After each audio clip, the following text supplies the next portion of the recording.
harus memahamkan hal ini kepada anak. Bahkan mungkin sebelum usia pubertas gitu ya. Atau tadi misalnya kalau perempuan misalnya umur 8 sampai 13 tahun itu dia sudah dikasih tahu bahwa nanti kamu akan merasakan ini. Ya. Jadi dia nggak kaget ya? Nggak kaget. Iya. Jadi kamu nanti akan merasakan ini. Ya. Ataupun misalnya tiba-tiba anak itu cerita kepada kita, Bi atau Umi gitu ya. Dulu kalau saya di SD melihat lawan jenis kok biasa ya, tapi ketika SMP kok rada beda gitu. Ada getaran. Nah, itu kenapa? Nah itu mulai dijelaskan tuh di situ. Bahwa rasa seperti itu sebenarnya alami. Normal. Itu begitu. Justru yang Abi khawatir kalau kamu tertarik dengan sesama jenis. Waduh. Itu begitu. Itu harus lagi bete itu. Ya.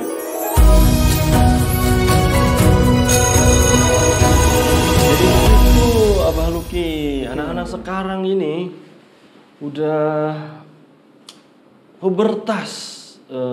Jadi anak-anaknya atau orang tuanya? Dua-dua juga. Biasanya kalau orang tuanya di umur 40 tahun gitu ya. Umur kedua itu. Umur kedua ya. Tapi ini anak-anak remaja seumuran SMP, mereka udah ngomongin masalah cinta.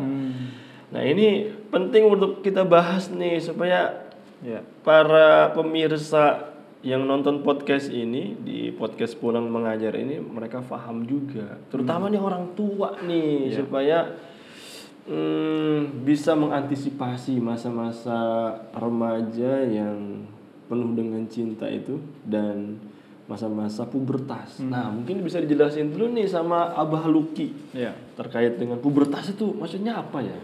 Iya, sebenarnya kan ini istilah umum ya, jadi harusnya sih semua orang tua mengetahui tentang hal ini. Tapi nanti bisa ditinjau dari berbagai sisi tentang istilah pubertas ya, bisa dari sisi psikologi gitu ya, bisa dari sisi seksiologi gitu ya dan seterusnya. Tapi kalau secara umum masa pubertas itu anak-anak itu mereka ada mengalami pertumbuhan atau perubahan secara fisiologis, secara fisik. Dan juga nanti diikuti perkembangan secara organ-organ seksual. Jadi kalau misalnya anak perempuan misalnya ditandai dengan tumbuhnya dada yang semakin membesar ya, payudara yang membesar gitu ya. Kemudian munculnya rambut di sekitar kemaluan. Itu ciri-ciri secara fisiologis atau seksual gitu. Menstruasi. Laki-laki menstruasi ya yang perempuan itu tadi biasanya ciri yang paling mudah diketarai itu adalah menstruasi. Nah kalau cowok, kalau laki-laki biasanya adalah ihtilam, mimpi basah. Iya. Nah, saya pernah nih tanya ke anak saya yang laki-laki yang waktu itu kelas 2 SMP. Mas, kamu udah mimpi basah belum? Belum. Tahu ya? Saya tahu nggak mimpi basah? Saya tanya kan. Nggak tahu.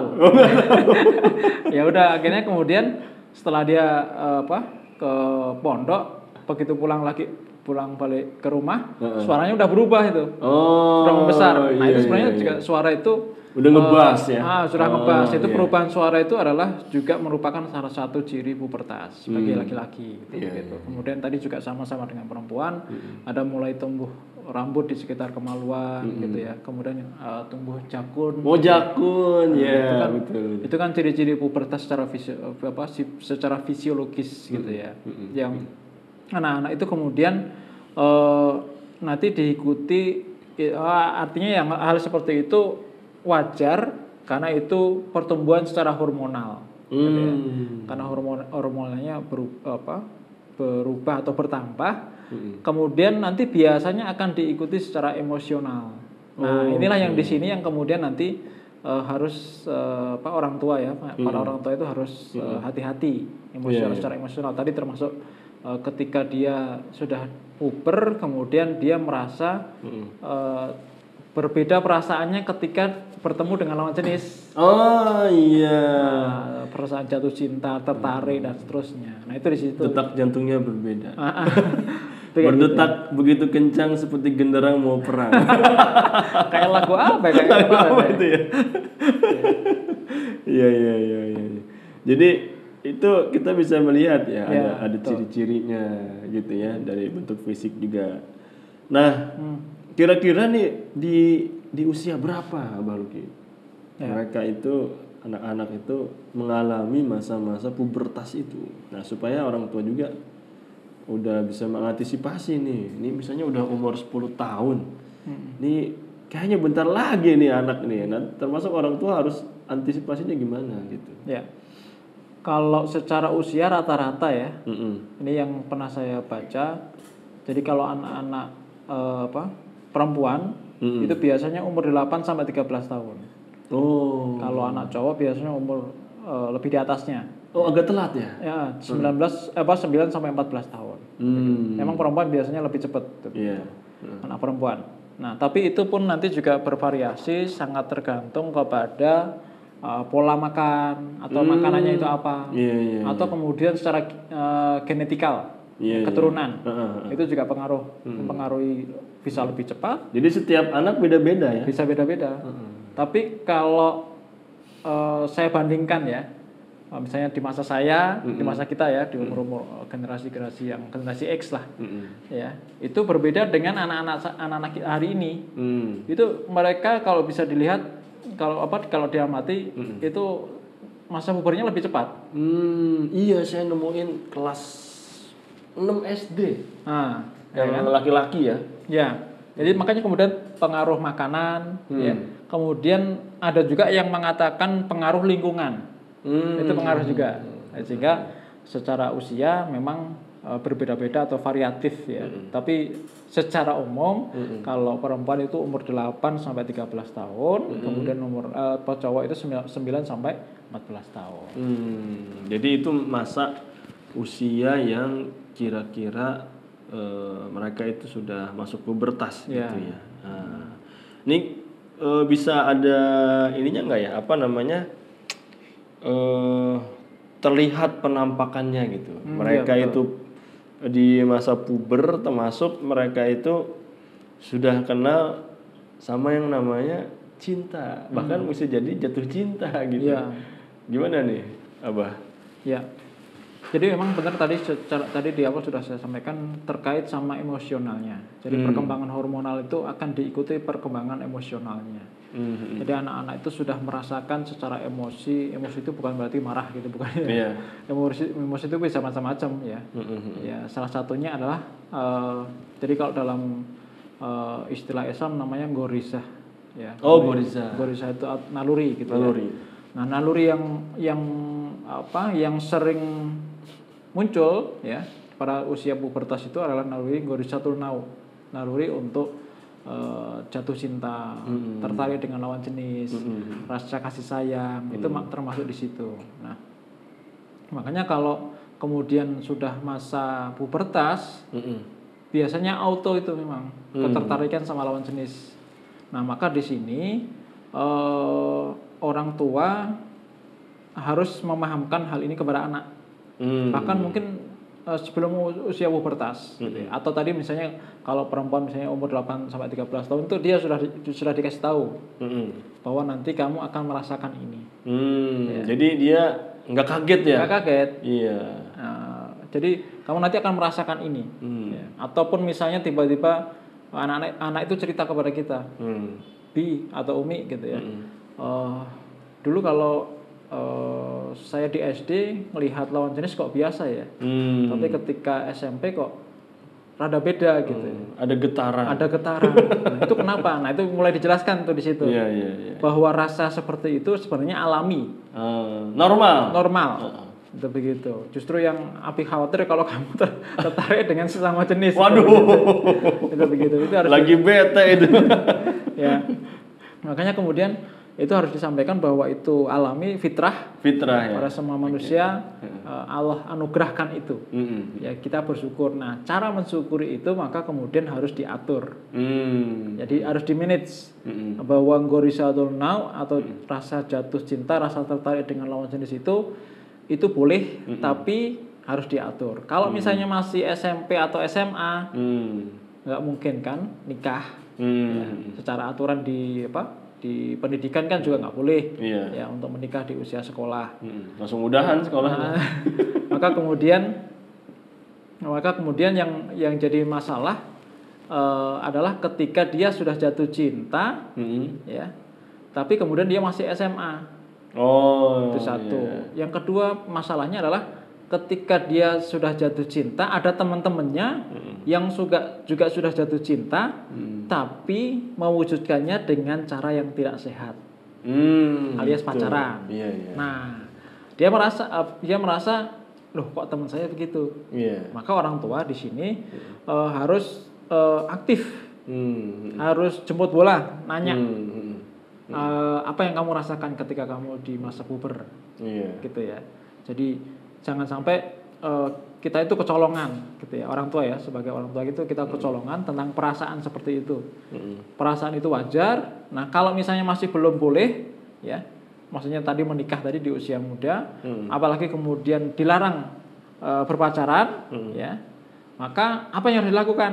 Nah, jelaskan tuh bahwa gorisatul nau itu naluri itu bisanya di-manage, dia tidak bisa dimatikan, ya, dia tidak bisa dibunuh, dia bisa di-manage, bisa diatur, ya, bisa diatur.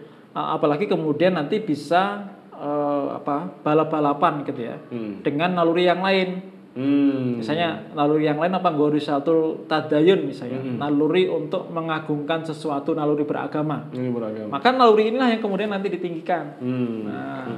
Naluri ketertarikan dengan agama, ya, dengan ketaatan dan seterusnya, itu lebih ditinggikan daripada naluri gorisatul nau tadi. Nah, maka orang tua harus ngasih tahu tentang hal itu. Jadi termasuk pemahaman tentang bahwa manusia itu ada gorisatul nau, ada gorisatul tadayun, ya, ada gorisatul bako, ya, naluri untuk mempertahankan diri, ya, naluri untuk suka marah dan seterusnya gitu ya, dan self defense gitu ya. Itu naluri gorisatul bako. Nah, di antara ketiga-tiganya ini semuanya naluri. Dan naluri itu sifatnya dia berasal dari luar. Rangsangannya berasal dari luar, eksternal. Maka jangan sering-sering kemudian dipancing dari luar, dirangsang dari luar. Ya, termasuk adalah naluri gorisatul nau. Ya, jadi maka kemudian nanti orang tua juga ngasih tahu tentang hal-hal apa saja yang bisa menarik, gitu ya, merangsang gorisatul nau. Nah, itu anak-anak juga harus dikasih tahu. Itu kasih orang tua kayak gitu. Oke.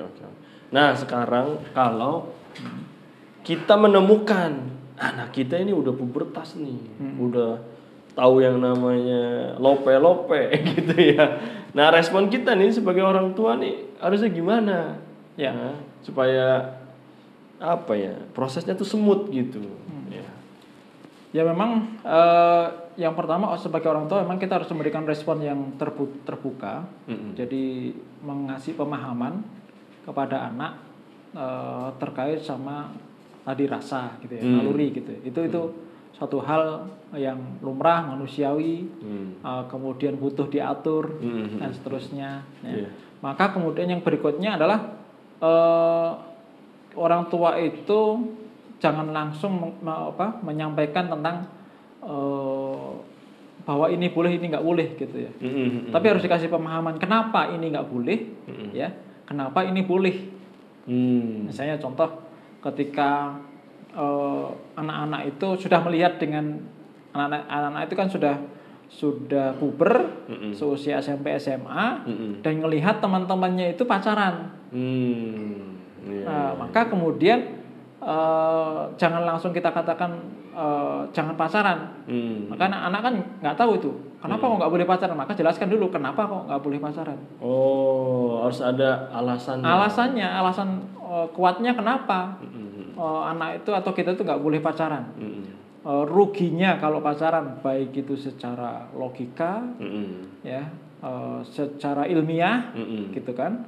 Kemudian secara fakta, kemudian secara pengalaman-pengalaman orang-orang terdahulu ketika pacaran dan seterusnya, ya, sampai kemudian kepada dalil. Iya. Kalau alasan-alasan kuat itu disampaikan, maka ya itu nanti disampaikan secara dialog ya, jangan monoton. Orang tua itu ngasih ini dan seterusnya, tapi dengan model dialog gitu ya, ngobrol dengan anak gitu ya. Supaya kemudian suasananya cair, ya tidak langsung kemudian dituduh, oh kamu pacaran ya, jangan. Kalau anak kayak gitu malah justru pengen nyoba, malah justru kalau anak itu penasaran ya, kan saya nggak dikasih tahu itu kenapa kok pacaran kan, tapi teman-teman saya kok banyak yang pacaran, berarti kan menurut anak-anak, menurut seusia mereka bahwa pacaran itu dalam tanda kutip ada manfaatnya, kayak gitu. Ya, maka mereka pacaran, sehingga yang kita tanamkan kepada anak kita itu adalah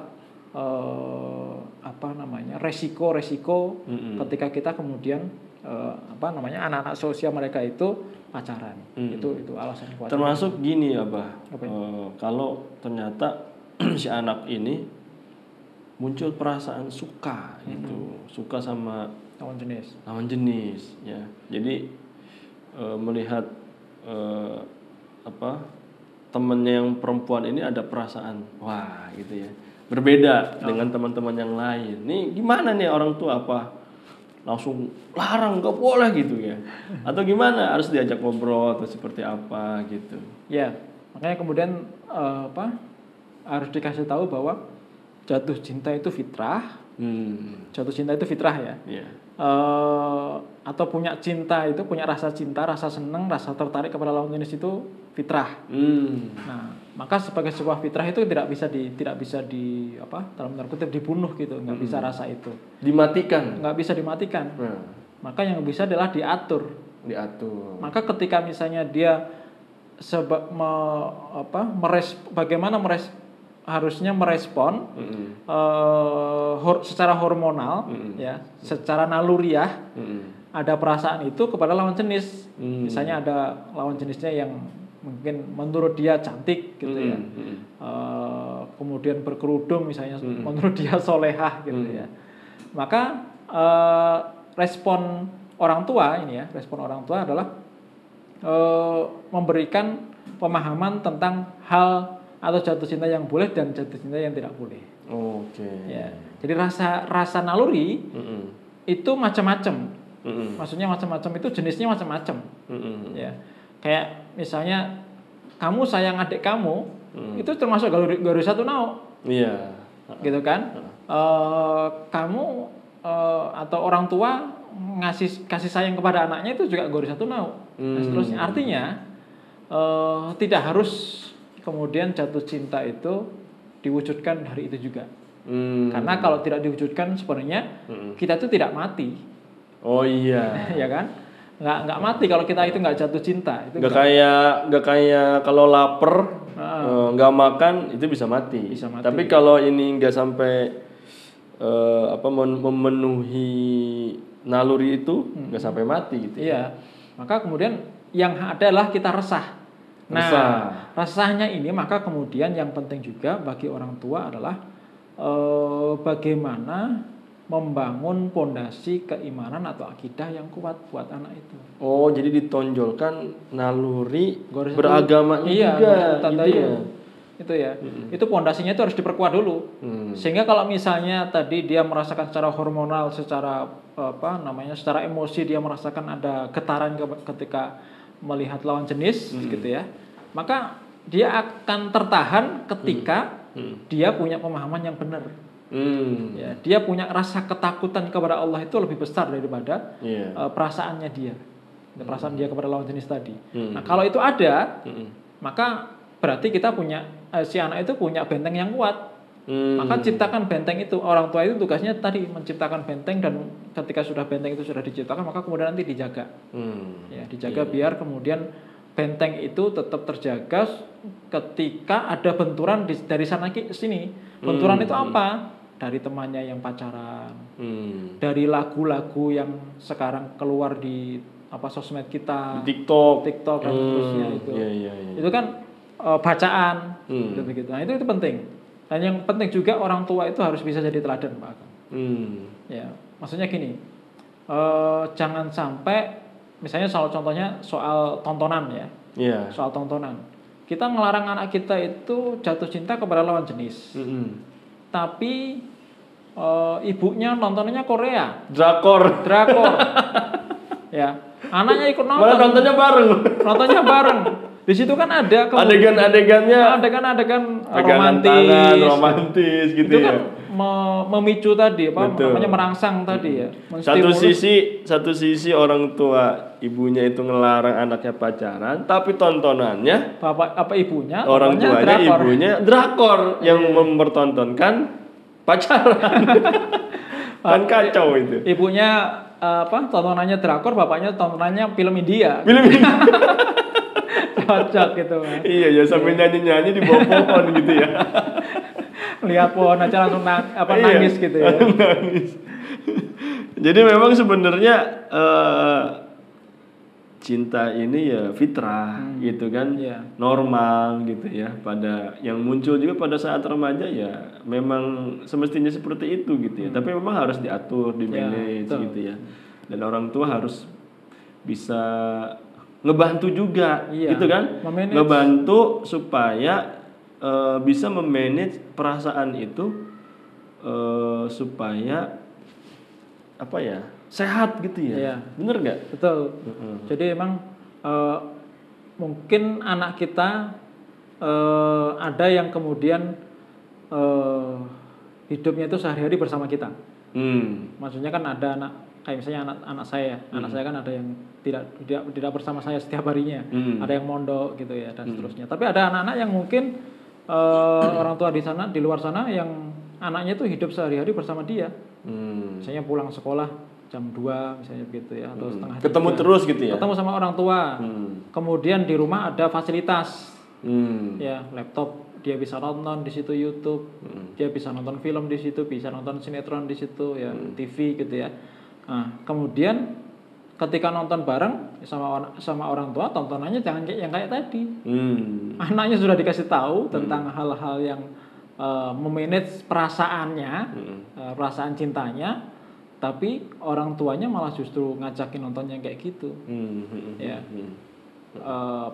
Tontonan-tontonan yang menstimulus perasaan jatuh cinta kepada lawan jenis. Iya. Ya.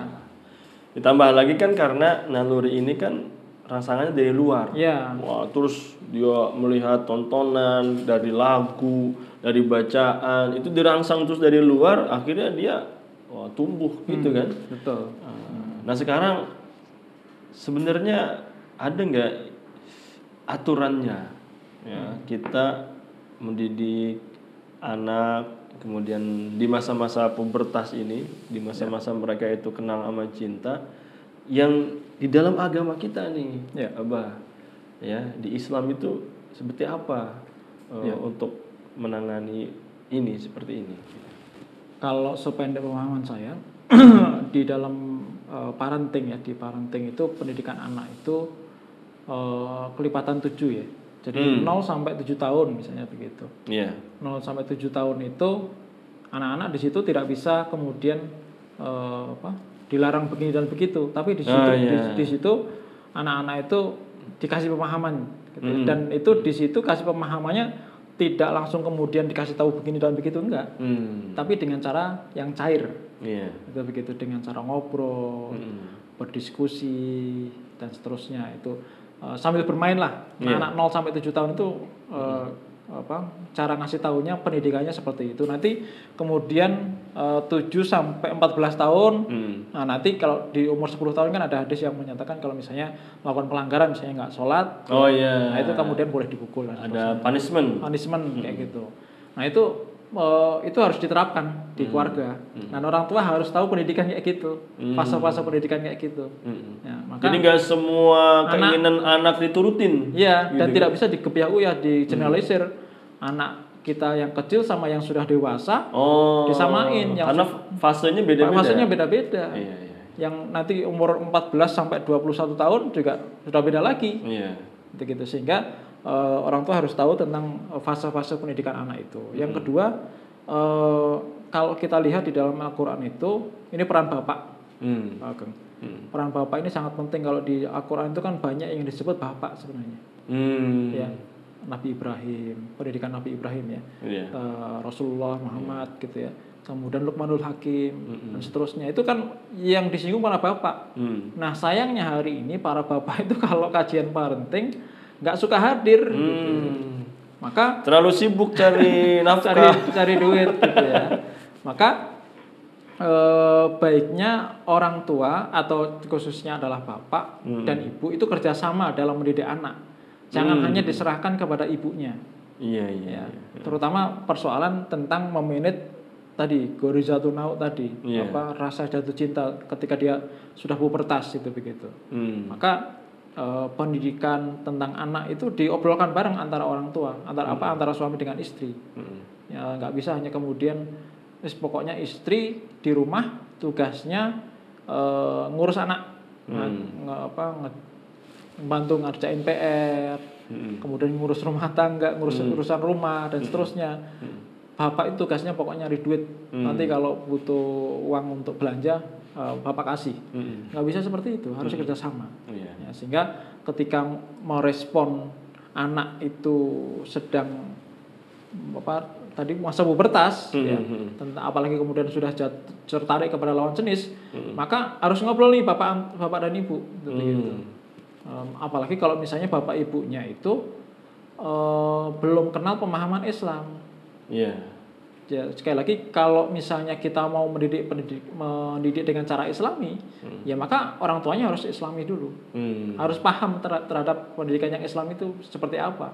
Jangan hanya kan kita sering melihat ya orang tua yang orang tua ini itu pemandangan di sore hari biasanya. Banyak orang tua yang sore hari itu nganterin anaknya les ke TPA, ngajar ngaji ya, ngaji ke TPA. Sayangnya orang tuanya nggak bisa ngaji. Iya. Sayangnya dianterin anaknya gitu kan. Orang tuanya nggak belajar juga. Bapaknya nggak ngaji. Bapaknya nggak ngaji juga. Itu begitu. Nah jangan sampai seperti itu. Iya. Gitu. Wah, jamnya masuk nih. Mbak Luki nih. Gimana nih? Nanti kita lanjut lagi ya. Insya Allah. Nanti kita obrolin lagi. Saya mau masuk kelas dulu. Siap. Saya tinggal dulu nggak apa-apa nih. Mangga. Iya, mangga. Assalamualaikum. Wassalamualaikum.